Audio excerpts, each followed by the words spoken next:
This is Akashvani. In the program Spotlight, now we bring you a discussion on inauguration and laying foundation stone of various development projects in Madhya Pradesh. The participants are Vinay Kumar, political analyst, and Arjun Chaudhuri, anchor. I'm joined by Shri Vinay Kumar ji, and today we would be discussing about the foundation stone being laid and the inauguration of multiple projects in the Bundelkhand region by our Honorable Prime Minister of India, Shri Narendra Modi. This would also be commemorating the 100th birth anniversary of Shri Atal Bihari Vajpayee, the late Honorable Prime Minister of India. Vinay Kumar ji, a warm welcome to you on the discussion today. Thank you, Arjun. Vinay Kumar ji will begin by understanding that the projects for which the foundation stone is being laid and it's being inaugurated, the Ken-Betwa river linking project under the NPP has gained a lot of attention, especially in terms of its funding and its benefits to the people of Bundelkhand. The coordination between the states of Uttar Pradesh and Madhya Pradesh being a key feature of this development project as well. We'll also be discussing about the development projects in Khajuraho and the Omkareshwar floating solar project in Khandwa district, Madhya Pradesh, which is part of the net zero carbon emissions target of 2070 of the Government of India, and the 1153, the Atal Gram Suhasan buildings project for which the foundation stone is also being laid. So Vinay Kumar ji will begin by understanding the Ken-Betwa river linking project, for which the benefits are many, starting with the provision of clean drinking water, the 100 gigawatt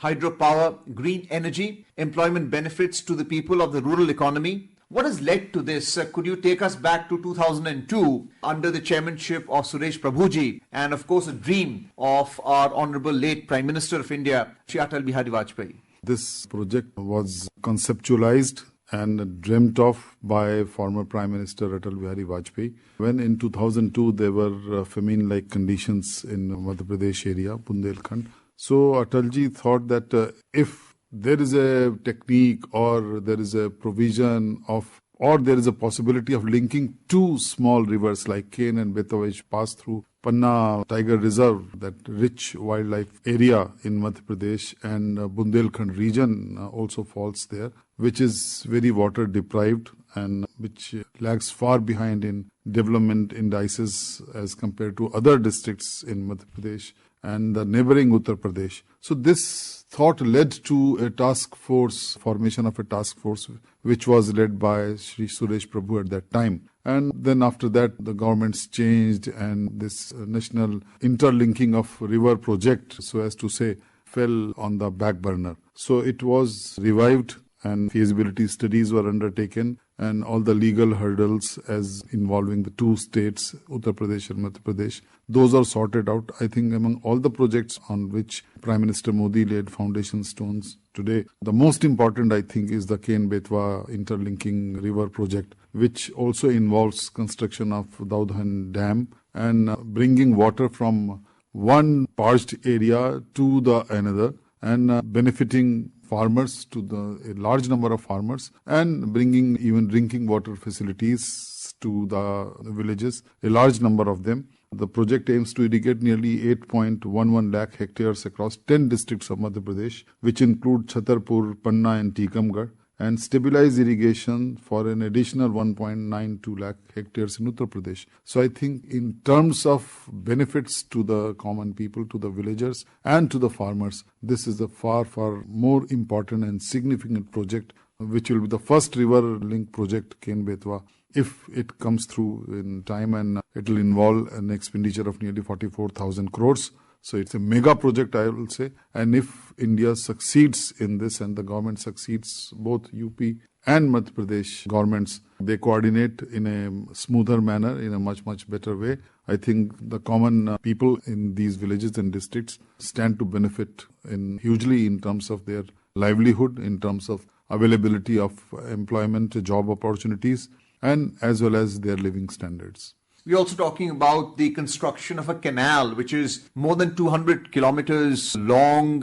You're talking about overcoming challenges like land acquisition, deforestation, environmental concerns, and then rolling out a river link project like this, which will benefit all stakeholders to it as well. The project cost has been 44,605 crore rupees. What kind of an example do you see it setting for other parts of the country where there are disputes also with the Supreme Court is overseeing through the water commissions? Even Prime Minister Modi mentioned in his speech in Khajuraho that for the past 7 decades after independence, it is very unfortunate that many states continue to have disputes relating to water sharing and sharing of river waters. One example which comes to mind is Kaveri between Karnataka and Tamil Nadu. And Prime Minister also pointed out that the water security is a very burning issue. And United Nations also in its several reports over the past so many years has underlined the importance of conservation of water. And several UN reports have also pointed out that the next war could be over water because water has become very scarce. It's a very scarce resource. So we have to conserve it and take it, the water flow from one place to another where there is scarcity of water, where there is no irrigation facilities. How will people do their farming? And leave aside farming, there is no safe drinking water available. And if you see in Madhya Pradesh, in many belts, the groundwater level has gone down up to 400 feet, 500 feet.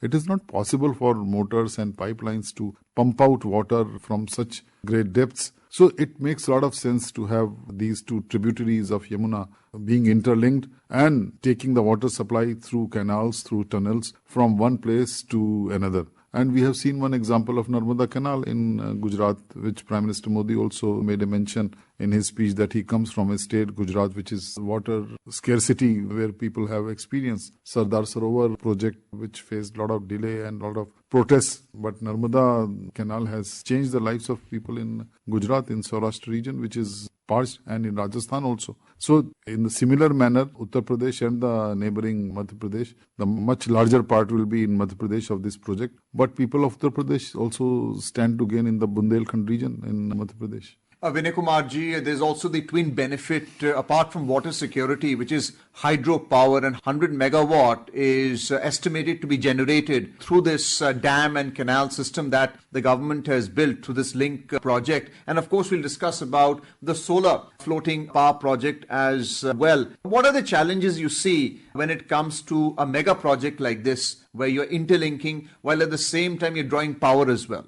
The challenges are mainly when such a mega project is, the government has visions of this, the implementation and the execution in a time-bound manner, it becomes a challenge. Then as you said, the terrain itself is a challenge. Panna Tiger Reserve, where we now have 90 tigers at a time when there were tigers in Panna Tiger Reserve. So Madhya Pradesh can boast of a rich wildlife. So those are the challenges which I think Ken-Betwa interlinking project has taken care of, how to take the project through Panna forests and without disturbing the wildlife, and also making water available to the animals inhabiting this Panna forest. So all those concerns I think have been taken care of. The huge challenge remains tunneling in the mountainous region and of course taking the canals from 212 kilometers long. I would like to draw your attention now to the Omkareshwar floating solar project in Khandwa district of Madhya Pradesh, which the Honorable Prime Minister of India, Shri Narendra Modi, has also inaugurated. Could you tell us something about water conservation by reducing water evaporation as well, which is part of this floating solar power project? And of course, you're drawing power not only from moving water,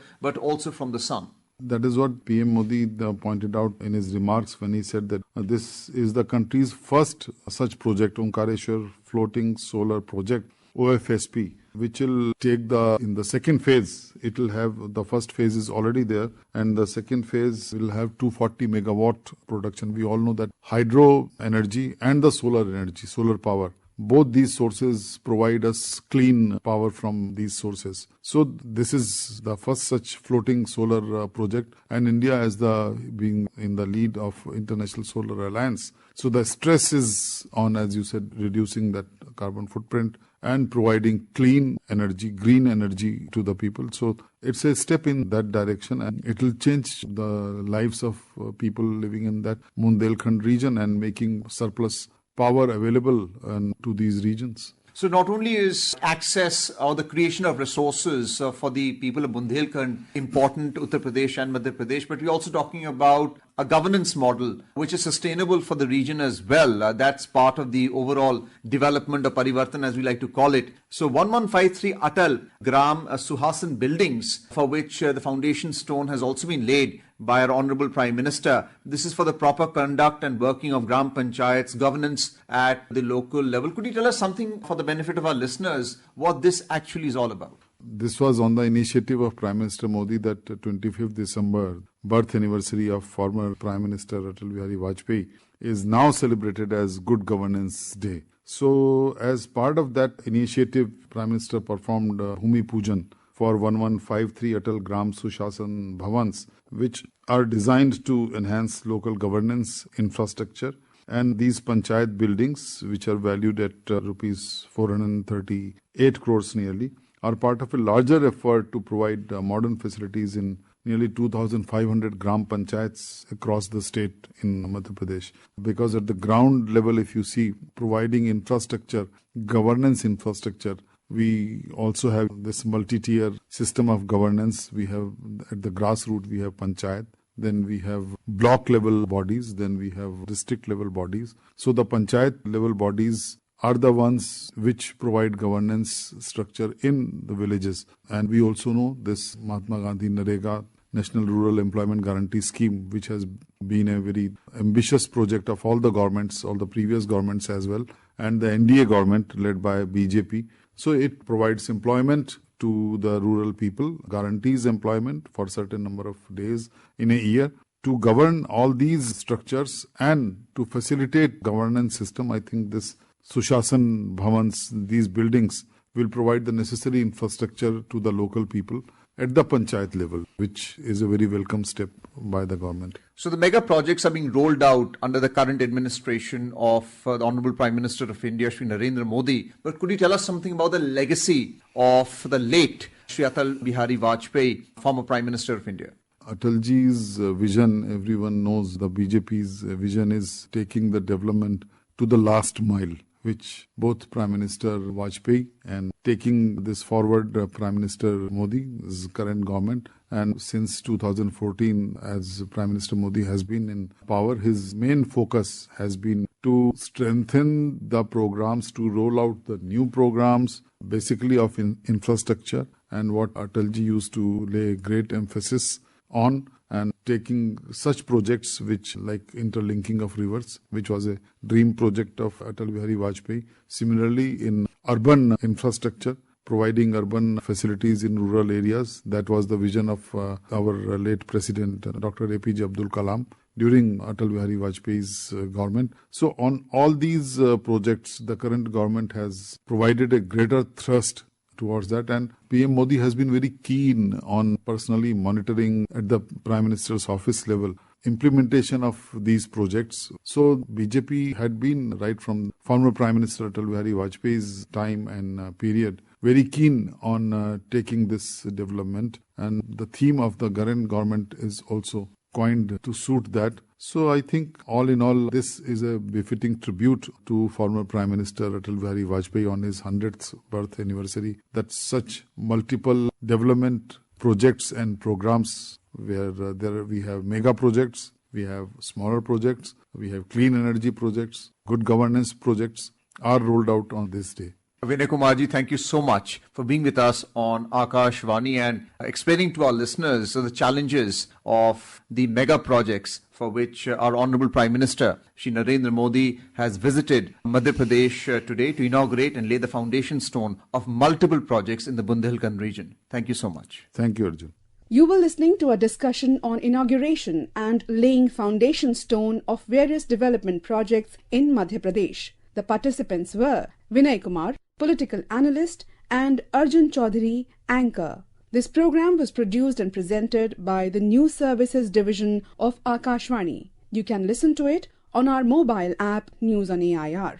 This program is also available on our YouTube channel News on AIR Official. You may share your feedback about this program through email at airnsttalks@gmail.com or WhatsApp on 928909 4044.